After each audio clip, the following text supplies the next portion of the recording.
Il-Gvern qabbad l-aqwa inġiniera fil-qasam biex ifasslu l-proposta tal-metro f'Malta. Stqarr il-peritu diżinjatur Malti Jonathan Mizzi li stqarr kif il-kredibilità li l-inġiniera tal-kumpanija EREP għandhom fil-qasam jagħmlu l-proposta tal-metro f'Malta ideali biex din toffri pjattaforma b'saħħitha biex fuqha ssir diskussjoni pubblika dwar sistema ta' trasport tal-massa f'pajjiżna. I think it's a very well considered plan. The government has engaged Arab engineers who are the best engineers in infrastructure in the world. So it's quite hard to question their authority. And standing here at this exhibition, you can see that there's been 6 years of pretty serious, rigorous thought that's gone into it.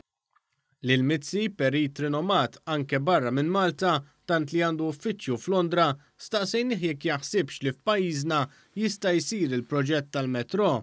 Stqarr kif il-fatt li l-Gvern qabbad lill-aqwa nies fis-settur biex ifasslu l-proposta li fuqha ser issir id-diskussjoni tawgura tajjeb biex il-proġett li jkun hemm qbil fuqu jitwettaq. Of course, why not? I mean, firstly you've engaged the best professionals out there to do it. So, as long as you are engaging competent contractors to do the work.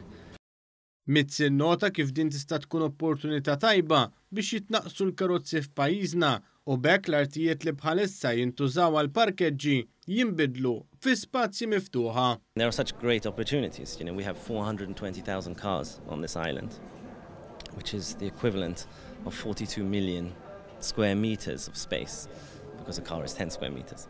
So, what do we do with that? Such a great opportunity. Can we actually now reclaim our streets and, green our streets, replacing our parking bays with trees? You take the car out of a car park, you have park.